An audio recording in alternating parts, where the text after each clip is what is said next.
Lumayas siya sa kanya at sa kanilang 5 anak. Makalipas ang 1 dekada, bumalik siya at ang kanyang natuklasan ay nag-iwan sa kanya na hindi makapagsalita. Manatili ka dahil hindi ka makapaniwala sa kanyang natagpuan. At huwag kalimutang sabihin sa mga komento kung saan ka nanonood. Pinahalagahan ni Ramiro Miller ang pamilya higit sa lahat. Alam niyang hindi siya perpekto, ngunit ibinigay niya ang kanyang buong makakaya. Sa loob ng maraming taon, naniwala siyang sapat na yon hanggang isang umaga, nagising siya at si Imelda ay wala na. Walang babala, walang pagtatalo noong gabi bago iyon. Isang maliit, nakatiklop na sulat lamang ang naiwan sa kitchen counter na may 7 masakit na salita. Pasensya na, hindi ko na kaya. Hindi lang siya iniwan ni Imelda, iniwan niya silang lahat. 5 anak, sina Samuel, Ricardo, Carmen at 2 pang maliliit na bata na masyado pang bata para maunawaan ang ibig sabihin ng pag-abandona. Isa ay gumagamit pa ng lampin, ang isa naman ay nagsisimula pa lamang sa kindergarten. Noong araw na iyon, ang katahimikan sa kanilang tahanan ay nakabibingi. Paulit-ulit nagtatanong ang mga bata ng mga tanong na hindi niya kayang sagutin. Nasaan si Mami? Kasalanan ba namin? Wala siyang lakas ng loob na sabihin ang katotohanan, kaya nagsinungaling siya. Sinabi niya na kailangan lang ni Imelda ng kaunting oras, na mahal sila nito at babalik din siya. Ngunit ang mga araw ay naging linggo, ang mga linggo ay naging buwan at hindi na bumalik si Imelda. Sumunod ang puro kaguluhan.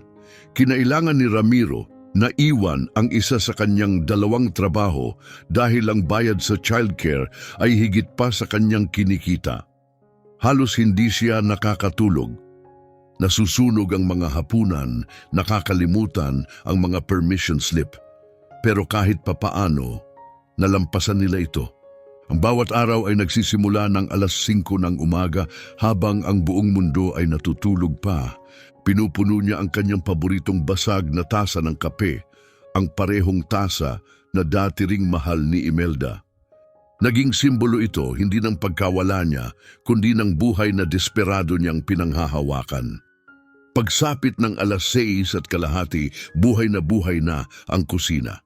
Nagpiprito siya ng pancakes, nag-aagawan ang mga bata sa paggamit ng banyo at umiiyak si Carmen dahil nawawala ang kanyang mga medyas. Bihira niyang maubos ang kanyang kape. Gayunpaman, tuwing pinupuno ng tawanan ng kanilang tahanan, sulit lahat ng sakripisyo. Sa construction site, sa gitna ng ingay at alikabok, natatagpuan ni Ramiro ang mga sandaling katahimikan. Natatabunan ng kalabog ng mga kagamitan ang kanyang mga alalahanin.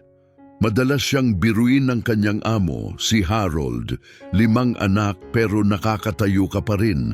Ngumingiti lamang si Ramiro. Walang nakakaalam na madalas siyang umiiyak mag-isa sa loob ng kanyang truck tuwing lunch break. Si Samuel, ang panganay, ang naging pinakamalaking sandigan niya. Napilitan silang tumanda agad, tumutulong sa paghahanda ng hapunan, nag-aalaga sa mga nakababatang kapatid nang hindi nagrereklamo. Pero nakita ni Ramiro ang bigat sa kanila, ang pagod sa kanilang mga mata, ang mabigat na katahimikan. Minsan hindi niya alam kung paano pa niya kakayanin. Nag-aalala siya kung paano babayaran ang mga bills, kung paano a-attend sa bawat meeting sa paaralan mag-isa. Ngunit sa bawat yakap ni Carmen at bulong ng "Mahal kita, Daddy", nagkakaroon siya ng lakas para ipagpatuloy. At pinagbuti niya ang lahat ng higit sa kaya ng sinuman. Na-miss niya ang mga kasalan, kaarawan at maging mga oportunidad sa trabaho. Habang ang iba ay umakyat sa corporate ladder, siya naman ay bumuo ng buhay, piraso-piraso. Habang ang iba ay naghahabol ng promosyon, siya ay nagtatalian ng mga sintas ng sapatos at nagpapakalma ng mga batang umiiyak sa gabi. Pagkatapos, 1 dekada matapos mawala si Imelda, nagbago na naman ang lahat. Nagsimula ito tulad ng isang karaniwang Huwebes. Umuwi si Ramiro, hinubad ang kanyang mga bota at nagsimulang mag-sort ng mga sulat, bills, junk mail, school notices. Doon niya nakita ito. Isang sulat, walang return address, pero hindi niya makakalimutan ang sulat kamay. Galing kay Imelda, halos tumigil ang kanyang puso. 10 taon, 10 kaarawan na hindi niya nakita, 10 Pasko na hindi nila kapiling, 10 unang araw ng paaralan. At ngayon, heto siya, muling kumakatok sa kanilang buhay. Hindi niya kayang buksan agad ang sulat. Sa halip umupo siya, hawak-hawak ito habang naririnig niya ang tawanan at kwentuhan ng kanyang mga anak sa kusina sa likod niya. Ang maganda at masayang buhay na itinayo niya nang wala si Imelda ay biglang tila nagbabanta ng pagguho. Hindi niya binuksan ang sulat ng ilang araw. Itinago niya ito sa bulsa ng kanyang jacket, sapat na malapit upang mahawakan pero madali ring baliwalain. Habang nagtatrabaho, nararamdaman niya ito sa kanyang dibdib sa bawat pagbuhat ng mabibigat na beam. Inisip niya ang pagbasa nito, ngunit itinataboy niya ang ideya. Hindi pa siya handa. Pagkatapos, dumating ang isa pang sorpresa. Huli ng Biyernes, pinatawag siya ni Harold sa opisina sa site. "Isara mo ang pinto," nakangiting sabi ni Harold. "May magandang balita ako." Pinunasan ni Ramiro ang alikabok sa kanyang mga kamay at pumasok. "Matagal ka na naming minamatyagan," sabi ni Harold. "Maasahan ka, mabuti kang halimbawa. Gusto ka naming gawing lead foreman."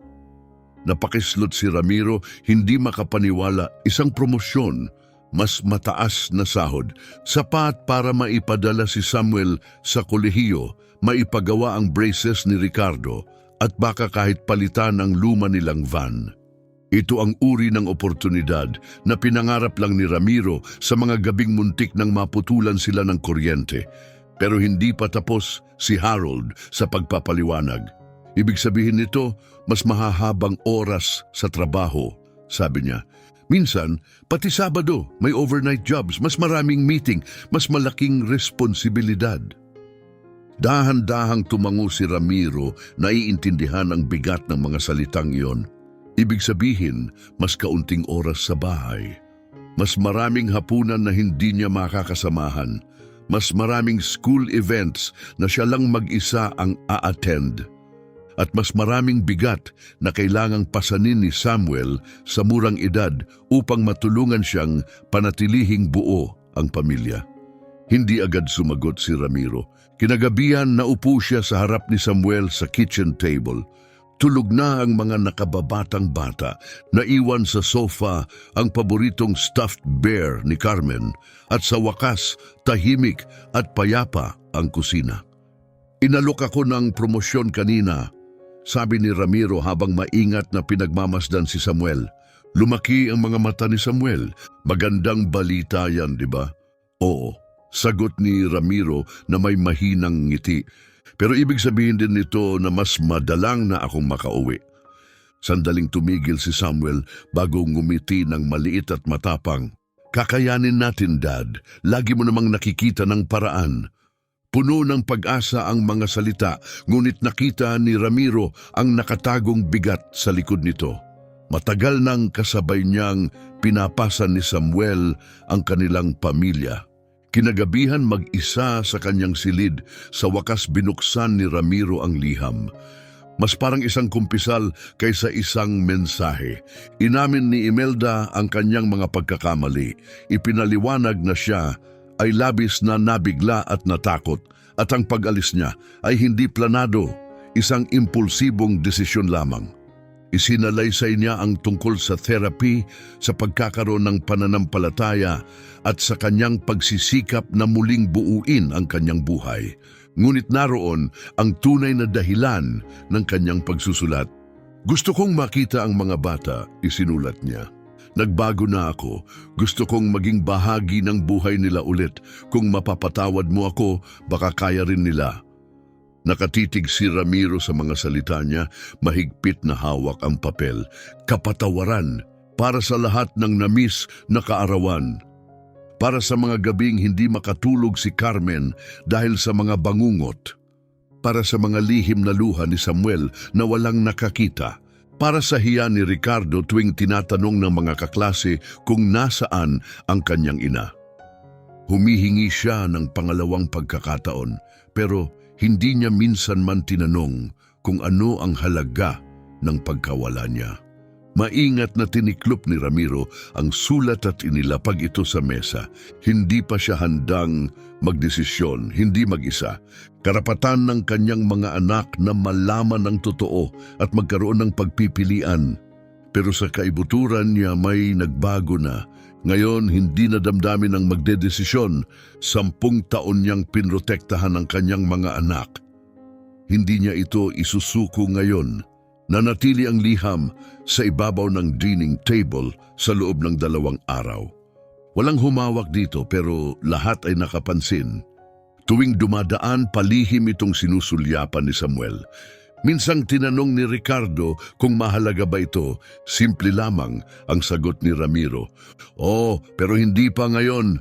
Alam niyang kailangan niya ng tamang oras, hindi sa gitna ng sira-sirang dishwasher. Hindi habang may lagnat si Nia. Hindi kapag pagod na pagod siya at magulo ang mga salita niya. Sa wakas, 1 linggo ng gabi, naramdaman niyang handa na siya. Tahimik ang hapunan. Habang si Carmen ay walang saysay na gumuguhit sa kanyang mashed potatoes, nagkwento si Ricardo tungkol sa kanyang school project at nagtawanan ang mga nakababatang bata sa natapong juice. Halos hindi nagsalita si Ramiro. Pagkatapos ligpitin ng mga pinggan na natili siyang nakaupo. Mga anak, panimula niya, pinanatiling matatag ang tinig, may kailangan akong sabihin. Agad na nanigas si Samuel. Kinuha ni Ramiro ang liham at itinaas ito. Dumating ito sa Koreo noong 1 linggo, sabi niya. Galing sa nanay ninyo, bumalot ang katahimikan sa buong silid. Walang gumalaw, walang huminga. Sabi niya gusto niya kayong makita. Sabi niya nagbago na siya. Sabi niya nagsisisi siya. Paliwanag ni Ramiro. Hindi niya pinaganda ang mga salita. Sa halip binasa niya ang buong liham, bawat salita. Nananatiling kalmado ang boses niya pero bahagyang nanginginig ang kanyang mga kamay. Nang matapos, tumingin siya sa kanila. Maputla ang mukha ni Samuel, mahigpit ang pagkakakapit ng panga. Bakit ngayon lang? Tanong ni Samuel, matalim ang boses. Bakit hindi 10 taon na ang nakalipas nung kailangan talaga namin siya? Nakayuko si Ricardo sa mesa, malalim ang iniisip. Babalik ba talaga siya? Mahinang tanong niya. Walang sinabi ang pinakabata. Lumubog si Carmen sa kanyang upuan, tila gusto nang maglaho. Dahan-dahang tumango si Ramiro. Nagsusumikap siyang bumalik, sabi niya. Pero wala pa tayong desisyon. Gusto ko marinig muna kayo. Apektado tayong lahat. Hindi tayo hotel na pwede niyang basta balikan, mariing sabi ni Samuel. Walang sumagot. Kinagabihan nadatnan ni Ramiro si Samuel sa hallway, nakatitig sa isang lumang family photo sa dingding. Larawan 5 taon na ang nakalilipas, suot ang magkaparehong holiday pajamas. Hindi siya nandoon, mahinang sabi ni Samuel. Alam ko, marahang sagot ni Ramiro. Hindi ko na maalala ang boses niya, bulong ni Samuel. Wala nang masabing salita si Ramiro. Tumayo na lang siya sa tabi nito, pinagsasaluhan ng bigat ng katahimikan. Ang mga sumunod na araw ay naging mahirap. Umiyak si Carmen sa paaralan nang hindi niya maintindihan kung bakit. Patuloy ang mga tanong ni Ricardo na hirap sagutin ni Ramiro. Pakiramdam ng lahat parang gumalaw ang mundo sa ilalim ng kanilang mga paa. Kahit ang 2 pinakabata na kadalasan ay puno ng tawanan at sigla ay naging hindi karaniwang tahimik. Nagpalaganap ng mabigat at di nakikitang ulap ang sulat ni Imelda sa kanilang tahanan. Tahimik ang tensyon pero napakakapal, nakabitin sa kanila na parang paparating na bagyo. Isang gabi, habang tinutulugan ni Ramiro si Carmen, tumingin ang bata sa kanya at bumulong, "Mahal pa ba tayo ni Mami?" Parang dinurog ang puso ni Ramiro sa tanong. Sa palagay ko, mahal pa rin niya tayo, mahinahong sagot niya. Pero minsan, hindi sapat ang pagmamahal. Pumikit si Carmen, ang maliit niyang tinig puno ng pagdududa. Papalapitin mo ba siya ulit? Tanong niya. Hindi ko pa alam, tapat na sagot ni Ramiro. Pero nangangako ako hindi ako gagawa ng desisyon nang hindi kayo kasali. At sineryoso niya ang bawat salita matapos ang 10 taon ng pakikipaglaban para sa kanilang pamilya, hindi niya hahayaang sirain ito ng nakaraan ngayon. Habang lumilipas ang mga araw, lalo pang bumigat ang atmosphere sa bahay. Si Samuel ay naging mas tahimik at malayo ang loob. Si Ricardo ay naging balisa at hindi mapakali. Si Carmen, na matagal nang walang bangungot, ay nagsimulang muling sumiksik sa kama ni Ramiro sa gabi. Tahimik ngunit naghahanap ng kalinga. Pati ang hangin sa paligid nila ay tila nagbago, mas makapal, mas hindi tiyak. Sa trabaho, hirap si Ramiro na manatiling nakatutok. Nahuhulog niya ang mga kagamitan, mali-mali ang pagbabasa ng mga blueprint at madalas nawawala sa sarili habang nakatitig sa kawalan. Napansin ito ni Harold. Ayos ka lang? Tanong niya isang hapon, hinila si Ramiro sa isang tabi. Matagal bago nakasagot si Ramiro, sa wakas nagbukas siya. Nagpadala ng mensahe ang nanay nila matapos ang 10 taon, sabi niya ng mahinahon. Gusto niyang bumalik. Tumaas ang kilay ni Harold. 10 taon, tapos ngayon gusto niyang bumalik. Ano ba talaga ang gusto niya? Iyon ang sinusubukan kong malaman, pag-amin ni Ramiro. Hindi na nangulit si Harold. Sa halip nagbigay siya ng ilang payong salita. Anuman ang desisyon mo, protektahan mo ang iyong kapayapaan. Nang gabing iyon, naupo si Ramiro mag-isa sa kitchen table, nakalatag sa harap niya ang sulat ni Imelda. Hindi nagbago ang mga salita, pero lalong lumalim ang mga emosyong dala nito. Kinabukasan, tumawag siya sa isang abogado. Matapos marinig ang buong kwento, ang pagkawala ni Imelda, ang biglaang sulat at ang emosyonal na pagdurusa, diretsahan ang sinabi ng abogado. Ikaw ang may buong custody sa loob ng 10 taon, sabi niya. Wala siyang karapatan maliban na lang kung ipagkaloob ng korte. Pero kung hamunin niya ito, dapat kang maging handa. Yun lang ang kailangan marinig ni Ramiro. Pag-uwi niya, sinalubong siya ni Samuel, hawak ang isang cellphone. Nahanap ko siya, sabi ni Samuel, ini-slide ang cellphone sa mesa. Lumapit si Ramiro. Nandoon si Imelda, nakangiti sa mga larawan kasama ang mga estranghero, pero ibang kwento ang sinasabi ng mga caption. Financial help please. Isang GoFundMe page na may pamagat na starting over after setbacks. Hindi siya bumabalik para sa atin, marahang sabi ni Samuel. Bumabalik siya dahil nalulunod na siya. Mahigpit na pinipigil ni Ramiro ang kanyang panga habang nakatitig sa screen. Hindi ito tungkol sa muling pagbuo ng pamilya. Ito ay tungkol sa sariling kaligtasan. Kinabukasan, kumuha si Ramiro ng isang private investigator. Gusto ko ng katotohanan, mariin niyang sabi. Walang hula, walang kulang, puro katotohanan lang. Tumango ang investigador. Makukuha mo. Pagdating niya sa bahay, nilapitan siya ni Ricardo. Dad, tanong nito, kung susubukan niyang kunin kami, pwede ba? Hindi, sagot agad ni Ramiro ng walang pag-aalinlangan. Pero paano kung pilitin niya? Lumuhod si Ramiro sa harap ni Ricardo, tinitigan siya sa mata. Iniwan niya tayo, ako hindi. Hindi ko hahayaang may umagaw sa atin. At sineryoso niya ang bawat salita. Kinagabihan tumayo si Ramiro sa hallway. Pinagmamasdan ang kanyang mga anak na natutulog. Si Samuel ay gising pa rin, nag-aaral. Si Ricardo ay nakaikot sa mga kumot. Si Carmen ay mahigpit na yakap ang kanyang paboritong stuffed bear. Naitaguyod niya sila sa kabila ng lahat. Ngayon na gusto ni Imelda bumalik, gagawin niya ang lahat para protektahan sila. Dumating ang tawag isang Huwebes ng hapon. Hindi pamilyar ang numero, pero may naramdaman si Ramiro na nagsabing dapat niya itong sagutin. Pag-angat niya ng telepono, isang tinig na hindi niya narinig sa loob ng isang dekada. Mahina, nanginginig. ang tumawag sa kanyang pangalan. Ramiro, mahigpit ang kapit niya sa telepono. Imelda. Hindi siya nagpaligoy-ligoy. Gusto ko lang silang makita.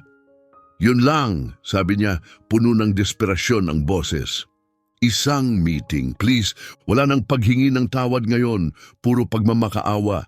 Hindi agad sumagot si Ramiro, hinayaan niyang magtagal sa hangin ang kanyang katahimikan. Sa huli sinabi niya, kung ayaw kanilang makita, titigil tayo doon. Walang pilitan, walang sorpresa. Tahimik si Imelda bago siya pumayag. Okay, maingat na pinili ni Ramiro ang lugar ng pagkikita. Isang public park, neutral, pamilyar, isang bukas na lugar kung saan madali silang makakaalis kung kinakailangan. Nang sinabi niya sa mga bata, tumangulang si Samuel, nakatikom ang panga. Tinanong ni Ricardo ang tanong na takot itanong ng lahat. Kailangan ba naming pumunta? Hindi. Mariing sagot ni Ramiro, kayo ang magdedesisyon. Pagkatapos ng tahimik na pagninilay, pumayag silang lahat. Kailangan nila ng mga sagot, kailangan nila ng pagsasara. Sa araw ng pagkikita, sumasalamin ang panahon sa kanilang damdamin. Makulimlim ang langit, malamig ang hangin, hindi umuulan, pero sapat para maramdaman ang bigat ng paligid. Nakatayo si Ramiro sa tabi ng duck pond. Lahat ng kanyang 5 anak ay nagkakapit bisig sa kanyang tabi. Nang dumating si Imelda, halos hindi na siya makilala. Isang malayong anyo ng babaeng iniwan sila 10 taon na ang nakaraan. Mahigpit ang pagkakatali ng buhok ni Imelda at napakanipis ng kanyang suot na coat para sa malamig na panahon. Mukha siyang mas matanda, pagod, halos parang hungkag. Dahan-dahan siyang lumapit, nakatutok ang mga mata sa mga bata. Miss ko na kayong lahat, nanginginig ang kanyang boses. Wala ni isa ang gumalaw. Naka-cross arm si Samuel sa kanyang dibdib. Nakatungo si Ricardo, nakatingin sa lupa. Mahigpit namang kumapit si Carmen sa kamay ni Ramiro, kalahating nagtatago sa likod ng kanyang binti. Nagpatuloy sa pagsasalita si Imelda. Nagkwento siya tungkol sa kanyang pagkaligaw, sa kanyang muling paghahanap sa sarili, sa hirap ng kanyang pinagdaanan. Ngunit ang kanyang mga salita ay hindi tumagos. Parang ulan na dumudula sa bubong, bumabangga lamang ito sa mga pader na itinayo ng mga tao ng sakit. Pagkatapos, lumapit si Samuel. Ano ang inaasahan mo ngayon mula sa amin? Tanong niya. Hindi galit ang tono, tapat ito. At walang naibigay na sagot si Imelda. Hindi nagtagal ang pagkikita. Walang yakapan, walang luha. Tanging mabigat na katahimikan lamang na nasusundan ng mahihinang huni ng mga pato sa pond. Habang papalayo sila, bumulong si Imelda. Sana bigyan ninyo ako ng pagkakataong makabawi. Ngunit walang sumagot. Tahimik ang biyahe pauwi. Walang nagtalo. Walang nagsalita, wala ring humawak sa radyo, mas malakas pa sa salita ang katahimikan. Kinagabihan, nakaupo si Ramiro sa gilid ng kanyang kama, nakatayo sa pintuan si Samuel, tahimik. Hindi man lang niya tinanong kung kamusta na tayo, sabi ni Samuel. Dahan-dahang tumango si Ramiro. Ipinagmamalaki ko kayo, sagot niya, kayong lahat. Dahil anuman ang inaasahan ni Imelda, ito ay hindi na ang mga batang iniwan niya noon. At sa pagkakataong ito, hindi na sila basta mababasag. Hindi na wala ang katahimikan pagkatapos ng pagkikita. Sa hapunan, walang nagbanggit tungkol kay Imelda. Ngunit naroon ang alaala ng tagpo sa bawat katahimikan, bawat sulyap. Kahit si Carmen, na kadalas ay puno ng tanong, ay nanatiling tahimik. Tahimik na nag-scroll si Samuel sa kanilang telepono. Mukha siyang may kailangan, bulong ni Samuel. Hindi mukhang bumalik dahil sa pagmamahal. Hindi nagsalita si Ramiro. Dahil sa kaibuturan niya, sumang-ayon siya. 3 araw makalipas, tumunog ang telepono ni Ramiro. Ang private investigator ang tumawag. May natuklasan ako, sabi niya. Mas mabuting umupo ka. Humanda si Ramiro. Ang katotohanan ay malinaw at masakit. Nabaon sa utang si Imelda, maxed out na mga credit card, 2 demanda at notice of eviction, ilang linggo pa lamang ang nakalilipas. Palipat-lipat siya ng trabaho, kadalasan ay hindi umaabot ng 1 taon. At ang GoFundMe page na nakita ni Samuel. Totoo ito at halos hindi siya nito naisalba. Pero hindi pa yon ang lahat. Binanggit ka niya, sabi ng investigador. Sinabi niya sa mga kaibigan at nag-post pa sa forums na baka maayos ang buhay niya kung makakonekta siyang muli sa mga anak. Umupo si Ramiro, hawak ang telepono sa kanyang tainga. Naroon na ang lahat. Hindi isang pangalawang pagkakataon para sa pamilya, kundi isang desperadong pagsubok para mabuhay. Nang ibaba niya ang telepono, ang dati pagkalito ay napalitan ng malamig na katiyakan. Kinagabihan, nagtipon si Ramiro ng family meeting. Nagsama-sama ang mga bata sa mesa, mabigat ang hangin. Inilapag ni Ramiro ang report sa kanilang harapan. Gusto kong makita ninyo ang katotohanan, sabi niya. Walang sikreto, walang kasinungalingan. Maingat na binasa ni Samuel ang mga dokumento. Si Ricardo ay nag-flip sa mga pahina. Nanlalaki ang mga mata sa hindi makapaniwala. Ang mga nakababatang anak ay sumiksik kay Ramiro para sa kapanatagan. Nasa gulo siya, marahang sabi ni Samuel. Oo, tugon ni Ramiro, pero hindi sa paraang sinabi niya sa atin. Tumingala si Carmen, halos pabulong ang tinig. Ibig sabihin, hindi siya bumalik dahil mahal niya tayo. Hindi, anak, sagot ni Ramiro, niyayakap si Carmen. Bumalik siya dahil may kailangan siya, pero hindi natin siya kailangang iligtas. Sumunod ang malalim na katahimikan, parang kumot na bumalot sa kanila ang bigat ng katotohanan. Matapos basahin ang report, wala nang nagtanong pa. Hindi na kailangan. Naiintindihan na nila. Hindi bumalik si Imelda para magtayo muli ng pamilya. Bumalik siya para humingi ng saklolo. At buo na ang pasya ni Ramiro. Kinagabihan, matapos matulog ang lahat, binuksan ni Ramiro ang isang drawer ng kanyang mesa. Nandoon ang isang makapal na sobre, selyado, hindi ginagalaw sa loob ng halos 3 taon. Naglalaman ito ng mga dokumentong tahimik niyang pinaghahandaan, pinirmahan at pinangalagaan sa loob ng maraming taon. Kinabukasan, muling nagtipon si Ramiro ng family meeting. Pero ngayon, may iba siyang ipapakita. Matagal ko na itong inihahanda, sabi niya, inilapag ang makapal na sobre sa mesa. Tumaas ang kilay ni Samuel, puno ng kuryosidad. Lumapit si Ricardo, sabik na sumilip. Dahan-dahang binuksan ni Ramiro ang sobre. Ibinunyag ang mga stack ng official documents. May mga tatak, may pirma, maayos na nakaorganisa. Matagal ko nang iniipon, ini-invest at pinaplano ito para sa bawat isa sa inyo, sabi niya. Hindi lang para sa mga emergency, hindi lang para sa kolehiyo, kundi para sa inyong seguridad, para sa inyong kinabukasan. Huminto siya sandali, tinitigan ng bawat isa sa kanila sa mata. Nakipagtrabaho rin ako sa isang abogado. Pagpapatuloy ni Ramiro, matatag ang boses, para matiyak na walang sinuman ang makakaagaw sa alinman sa inyo mula sa akin. Nakunot ang noo ni Samuel, puno ng kalituhan. Anong ibig mong sabihin? Tanong nila. Ngumiti si Ramiro ng may init. Inampon ko kayong 5, legal na. Sandaling tumigil ang mundo sa kwarto. Pumikit si Ricardo sa hindi makapaniwala. Bumuka ang bibig ni Carmen, hindi makapagsalita. Kahit ang 2 pinakabata ay natigilan, ninanamnam ang kanyang mga salita. Gusto ko itong gawing permanente, sabi ni Ramiro. Walang butas, walang labanan sa kustodiya, walang sorpresa. Tiningnan niya ang bawat isa sa paligid ng mesa, siniguradong malinaw sa kanila ang kanyang sinabi. Kayo ay akin. Sa batas, sa puso, at sa bawat sukatan na tunay na mahalaga. Nilunok ni Samuel ang kanyang emosyon na makikita sa kanilang mukha. Ginawa mo lahat ng yon nang hindi sinasabi sa amin. Dahan-dahang tumango si Ramiro. Dahil ang tunay na pagmamahal ay hindi palaging maingay, ipinaliwanag niya. Minsan, tahimik itong kumikilos sa likod ng mga eksena, sinisiguradong ligtas kayo kahit hindi niyo napapansin.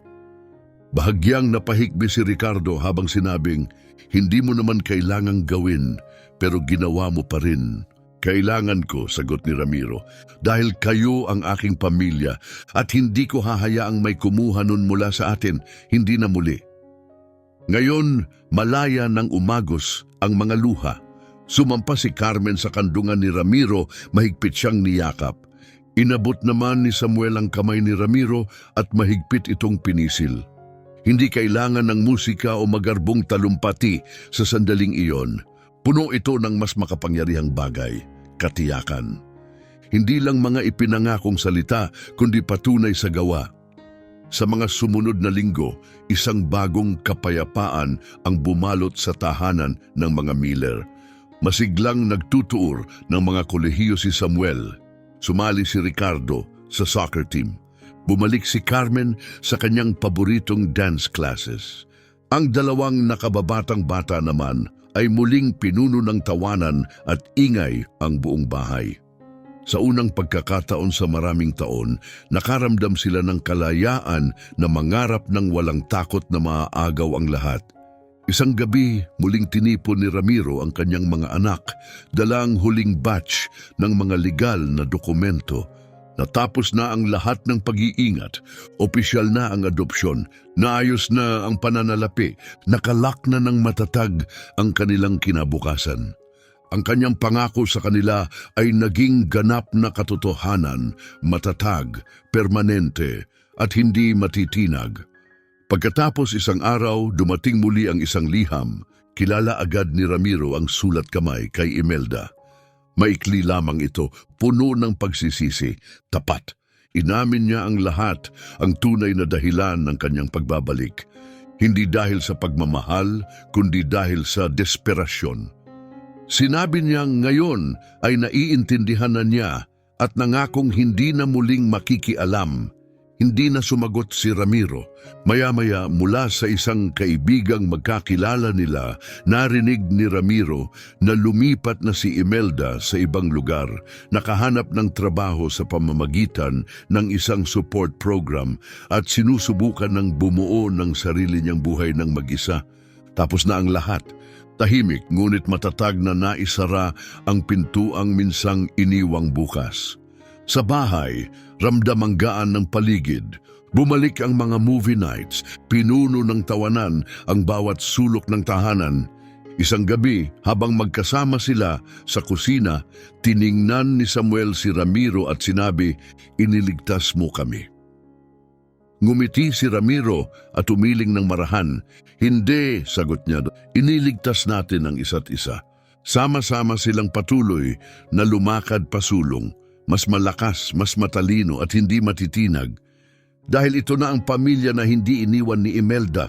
Ito ang pamilyang binuo ni Ramiro gamit ang sarili niyang kamay at isang pusong hindi kailanman sumuko.